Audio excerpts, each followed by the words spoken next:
Bonjour à tous, c'est le Killer qui vous parle donc pour une nouvelle présentation vidéo aujourd'hui consacrée à un ensemble de jeux Lego Ninjago sorti en 2019. Il s'agira de la référence 110 678, le Castle of the Forsaken Emperor, ou en français le château de l'empereur oublié. Un gros modèle donc qui va contenir pas moins de 1218 pièces et coûter la somme de 104,99 €. Pour les curieux, là, il y a marqué Pew et il y a marqué Roar, donc qui surgit du grand dragon blanc qu'on verra ensemble après dans la vidéo. Mais avant ça, bien sûr, il faudra construire le modèle grâce à ce mode d'emploi et à ces 403 étapes. Donc, ça devrait prendre à peu près 2 heures, 2h10. Voilà. Et quelques pubs à la fin pour les modèles de cette seconde vague 2019, ainsi que la liste des pièces et la gagne. Et à noter aussi que ce modèle a été designé par monsieur Michael Van Knapp, à qui on doit déjà d'autres structures, comme par exemple le temple de la résurrection, ou encore le temple de l'arme ultime suprême, ou encore le dragon doré de 2019 vague 1. Donc autant vous dire,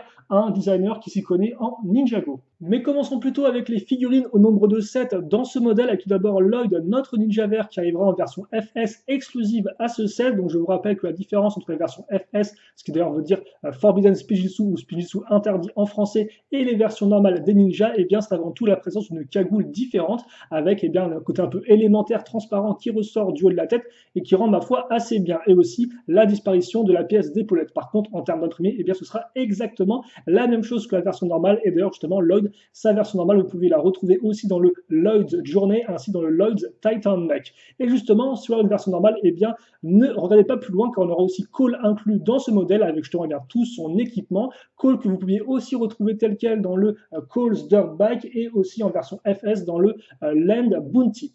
Aussi, on aura une figurine exclusive et un tout nouveau personnage dans ce modèle, ce sera Akita. Donc Akita, eh bien, qui a un uniforme un peu de prêtresse japonaise, avec une sorte eh bien, d'emblème de loup ou de renard, c'est un peu au choix. Et d'ailleurs, vous noterez que sa cape, elle aussi, eh bien, possède plusieurs queues justement de loup slash renard, tout comme le haut de sa tête, avec une coiffe vraiment très intéressante, doublement imprimée, et justement la coiffe, elle aussi, hein, qui aura des petites tresses ici et là. Donc vraiment une figurine de qualité et qui est, eh bien, ma foi, fort jolie à regarder et à manipuler. Et puis après, il y aura tout ce qui est les méchants, donc nos méchants samouraïs de glace, à commencer par un archer blizzard, donc assez classique, avec forcément sa petite arbalète et son épaulette. L'archer blizzard que vous pouviez aussi retrouver dans le Lloyd Titan Mech, tout comme le maître du sabre blizzard qui lui aussi revient du mecha de Lloyd. Donc le maître du sabre, là encore un peu différent, pas d'armure pour ce personnage-là, mais une cape un peu déchirée, ainsi qu'une tête transparente et un chapeau rond. Par contre, si on veut revenir à l'armure, on aura aussi eh bien, le Général Vex, déjà apparu auparavant dans le Shurikopter ainsi que dans le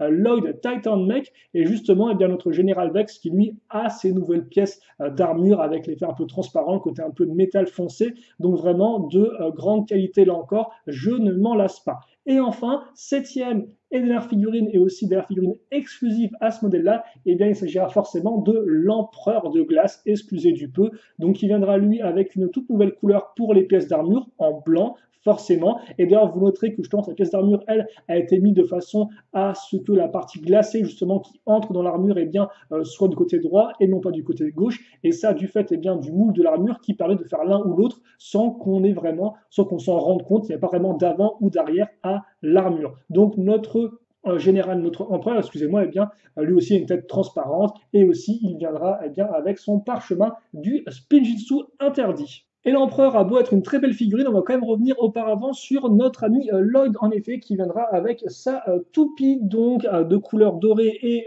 vert transparent avec des petites paillettes dedans. On aura bien sûr les petits tenons afin d'y caser notre figurine, et après, eh bien, on pourra très simplement lancer notre Lloyd comme ceci, et ainsi le faire tourner sans aucun problème, et ainsi donc eh bien, amener plus de jouabilité au modèle. Et comme vous avez pu le voir précédemment sur la boîte, ce dernier eh bien, contiendra un gros dragon de glace, donc qui en termes de dimension fera du 21 cm de haut par 38 cm de long par 51 cm de large, donc un gros dragon qui en termes de couleur aura du blanc sur lui et du bleu foncé sous lui, donc une répartition de couleurs assez ingénieuse, je trouve, avec bien sûr plein de petits points transparents ici et là, aussi bien et bien sur son dos que sur ses très grandes ailes. Vous noterez aussi qu'en termes de forme, nous n'aurons pas un dragon quadrupède, mais un dragon bipède, où justement, eh bien, on aura juste deux grosses pattes arrière et des petites griffes directement rattachées au niveau des ailes. Et ça faisait quand même quelques temps qu'on n'avait pas eu un de cette taille-là, si je dis pas de bêtises. Et d'ailleurs, bah, en fait, il faut le dire, hein, le designer qui a fait ce modèle-là, il a aussi fait donc le dragon doré qui était bipède, ainsi que le dragon NRJ de Lloyd, qui était lui aussi un dragon bipède. Donc comme quoi, on reste un peu dans la même continuité avec celui-ci. Les éléments que j'aime bien sur ce dragon-là, ce sera avant tout les petites pièces-là qui vont couvrir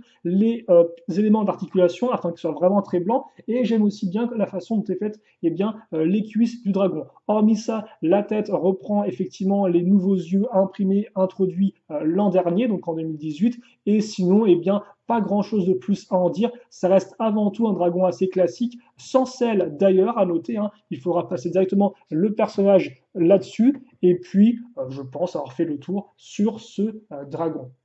Ou presque, car en effet, il ne faudrait pas non plus oublier les articulations de notre dragon, qui sont d'ailleurs plutôt bonnes, donc autant en parler, à commencer par celle des ailes, donc chacune sur une grosse rotule, vous permettant de lever bien haut les ailes, ou alors de les baisser afin qu'ils puissent faire comme si ils donnaient des grands coups de bourrasque, ce qui rend d'ailleurs plutôt bien, je trouve. Par contre, attention, je vous rappelle que la pièce grise ici est un rajout de friction, donc quand vous bougez l'aile, eh bien, pensez bien à la tourner à cet endroit-là, sinon, eh bien, la pièce grise risque de partir avec, ou même le ball joint risque de partir avec, voilà, comme ça par exemple.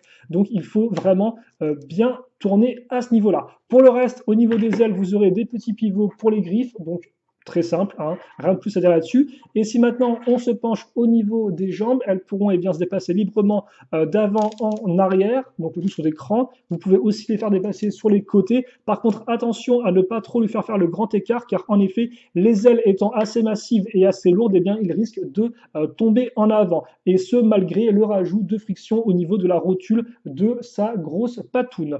Au niveau de la queue, vous aurez eh bien, tout d'abord un pivot comme ceci, et surtout ensuite eh bien, plein de rotules pour pouvoir bouger la queue dans la direction que vous voulez. Vous pouvez vraiment faire ce que vous voulez avec ça. Et c'est plus ou moins aussi le cas au niveau de la tête, qui elle aussi sera sur trois rotules, donc vous permettant vraiment de bien la lever comme ceci, ou alors à l'inverse, eh bien, de vraiment la descendre. C'est vrai que les années passées, on a des dragons des fois qui avaient un coup assez bloqué pour ne pas que, eh bien, ils partent dans tous les sens. Or là, le coup est vraiment très peu bloqué, donc on peut vraiment bien s'amuser à lui faire prendre des poses menaçantes. Et forcément, la bouche peut elle aussi s'ouvrir. Et je pense que justement, ils ont autant mis en avant les poses du coup, du fait, eh bien, du côté bipède de ce dragon. Et donc, mine de rien, eh bien, un dragon qui est vraiment bien articulé et avec lequel eh bien, on pourra bien s'amuser.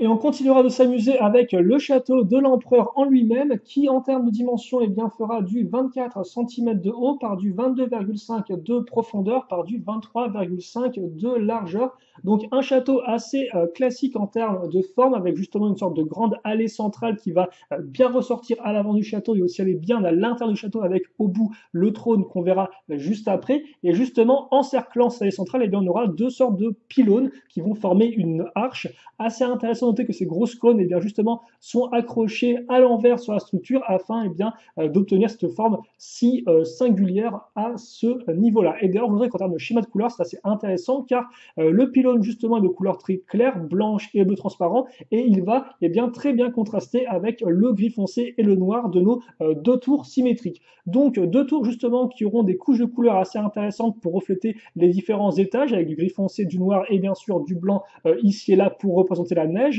Notez aussi les couleurs bordeaux, avec par exemple les boucliers. On a de très belles murailles, je trouve, à ce niveau-là. Vraiment, en termes de design, on a quelque chose de très très propre. Et justement, pour cacher, enfin pour cacher voilà, l'aspect symétrique du modèle, eh bien, on aura différents choix de couleurs. Par exemple, c'est-à-dire que ici, on aura plus de neige sur ce côté-là que sur celui-ci, justement, avec l'utilisation de pièces blanches au lieu de prendre des pièces de couleur noire. Et aussi au niveau des stickers utilisés et des pièces imprimées, car en effet, si là il y a du sticker, ça c'est une pièce imprimée. Donc autant vous dire, vous n'aurez pas que du sticker à poser dans ce modèle-là, ce qui est plutôt agréable. Et enfin, Pour compléter nos petites tours, eh bien, on retrouvera des sortes de banderoles, de drapeaux sur les côtés, ainsi que des gros pics, histoire d'empêcher les intrus d'entrer dans notre château. Et justement, eh bien, si on entre dedans, qu'est-ce qu'on va voir? Eh bien, on va avoir un espace assez exigu, car en effet, chacune des tours est composée d'un rez-de-chaussée et d'un étage. Alors l'étage, c'est très vite vu qu'on aura une arbalète d'un côté ainsi qu'une lance de l'autre, ainsi que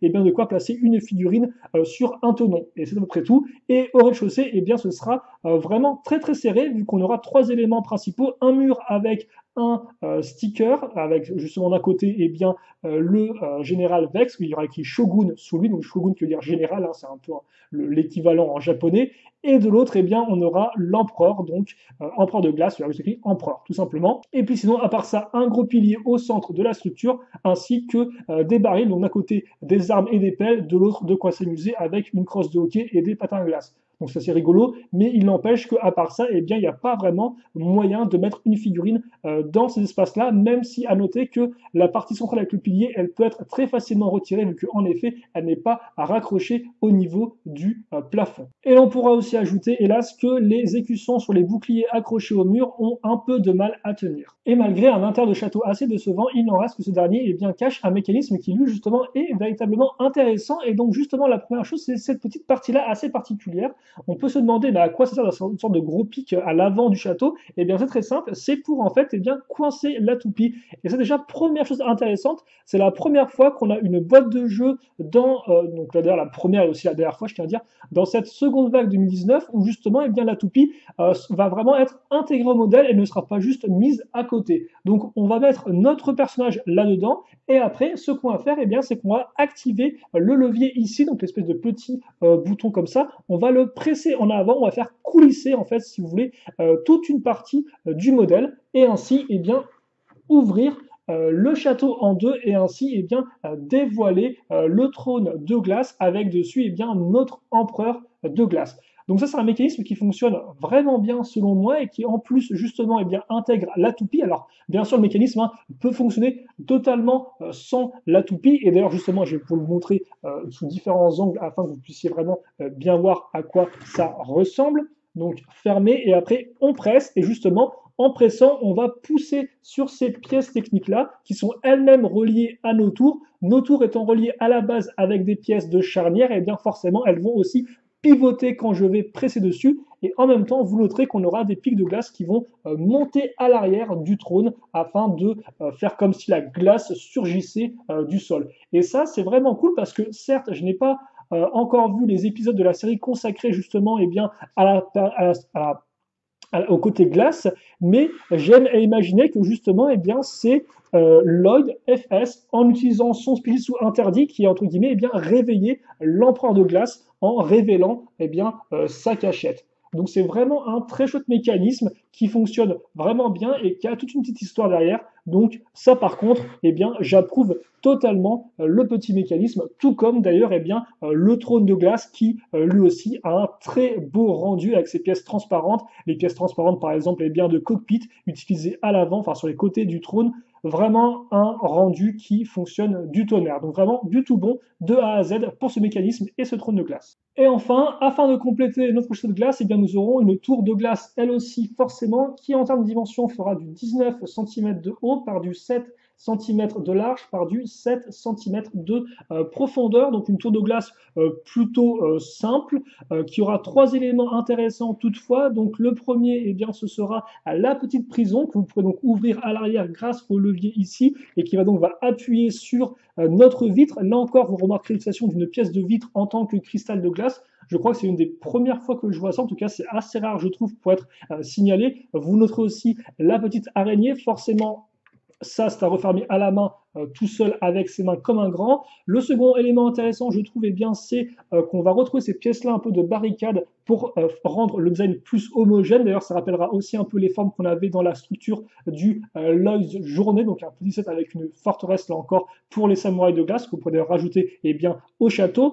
Et enfin, on aura une sorte de baliste montée sur la tour, donc une baliste que vous pourrez pivoter de droite à gauche et incliner de haut en bas sans aucun souci. Une baliste assez détaillée avec justement une espèce de grande corde ici avec les sortes de roues à tourner, mais des éléments qui sont purement décoratifs, purement factices, car en effet, si vous tournez la roue, eh bien, vous n'allez pas tendre le fil pour pouvoir lancer les projectiles. Non, en effet, les missiles, les projectiles, ce sont des missiles à lancer en appuyant dessus avec le doigt, et puis ça s'arrête là. Donc c'est vrai que c'est un peu dommage parce qu'on pourrait penser qu'on aurait un truc un peu plus complexe, et non, ce sont des missiles tout simples, mais très richement décorés. Et hormis ça, eh bien, rien de plus à noter, si ce n'est peut-être la petite stalactite à ce niveau, mais vous avez déjà pu voir ça au niveau du château, donc là encore, ça rend l'ensemble un peu plus homogène. Et pour conclure, je dirais qu'il y a deux choses à retenir. La première déjà, c'est qu'on a affaire vraiment à un très bel ensemble de jeux, dans le sens où justement, si on prend tous les éléments séparés et qu'on les met ensemble, on a vraiment de quoi faire pour s'amuser, pour créer plein de scènes de jeu, aussi bien avec la très bonne sélection de figurines qu'avec le dragon ou encore la structure. Il y a vraiment plein de cas, de situations différentes qui peuvent être créées, et ça, c'est vraiment une bonne chose. Par contre, la seconde chose, c'est que si on commence à prendre ces éléments de façon séparée, eh bien on se rend compte que on a un peu une impression de déjà vu. Alors, hormis pour les figurines où là vraiment je n'ai rien à redire, mais par exemple, si on regarde le dragon, j'ai beau aimer son schéma de couleur ainsi que sa posabilité, il n'en reste que j'ai un peu l'impression d'avoir déjà vu ce dragon-là auparavant. Il n'a vraiment, je trouve, rien qui le distingue des autres. Alors certes, là encore, il a de très belles ailes, mais bah, hormis ça, voilà quoi, c'est à peu près tout. C'est un beau dragon, certes, mais j'ai l'impression qu'il va pas assez loin pour vraiment être unique en son genre. Et c'est pareil avec le château. Alors le château, écoutez-moi bien, certes, le mécanisme est très bien, ça j'aime beaucoup. Aussi, c'est vraiment plaisant d'enfin avoir une structure dans la neige, et je pense que là, le designer a vraiment bien réussi son boulot, on s'y croit, quoi. L'atmosphère est présente, on a un côté avec les barricades, on a un côté enneigé avec le trône de glace, ça rend mais vraiment tip top. Par contre, quand on commence un peu à creuser, bah, hormis le mécanisme, on en fait vite le tour, quoi. L'intérieur est vraiment très vide, il est juste vraiment là pour être là, quoi. Il est très fonctionnel. Et voilà, donc c'est vrai que là encore, je suis un peu déçu parce que je me dis, ah ouais, cool, une forteresse de glace, mais ok, d'accord, ok. Finalement, on regarde l'arrière et on passe très rapidement à la suite, quoi. Et là encore, ça me frustre un peu. Alors certes, pour compléter, on aura la tour. Donc la tour, forcément, qui justement va amener d'autres scènes de jeu, une prison, une catapulte, une baliste. Mais là encore, si je prends la tour indépendamment du reste, bah là encore, bah, il n'y a pas grand chose à en dire, quoi. C'est un peu du déjà vu, on a déjà vu ce type de structure auparavant. Alors certes, il y a la couche, une nouvelle couche de peinture dessus avec le côté enneigé, mais ça s'arrête là, quoi. Et donc c'est vrai que de mon point de vue, alors ça aussi du point de vue d'une personne qui a pas mal cette Lego, ça je ne veux pas non plus le nier, j'ai beaucoup de modèles Lego Ninjago, mais c'est vrai que contrairement à d'autres sets de cette même vague qui ont réussi, je trouve, un peu à se réimaginer, par exemple le Mecha Lloyd, ou encore le Land Bounty, pour ne citer que, ou même le Fireform qui est moins cher, et bien là, on n'a pas justement cette réinvention. C'est-à-dire qu'effectivement, je m'attendais à aller encore plus loin avec le dragon, avec la structure, et au final, non. Au final, on a quelque chose qui fonctionne bien, qui est de très bonne facture, mais auquel il manque le petit truc pour vraiment être exceptionnel. Voilà. Mais hormis ça, si vous êtes assez juste au côté vraiment scène de jeu et autres, il y a amplement de quoi faire avec ce modèle-là. Et donc, vous, bien sûr, n'hésitez pas à me dire ce que vous avez pensé du modèle, vos commentaires, vos questions et autres. Pour le reste, on se retrouve très prochainement pour de nouvelles vidéos. En attendant, portez-vous bien, passez une bonne journée, une bonne soirée, une bonne tout ce que vous voulez, et à la prochaine. Salut à tous et à toutes.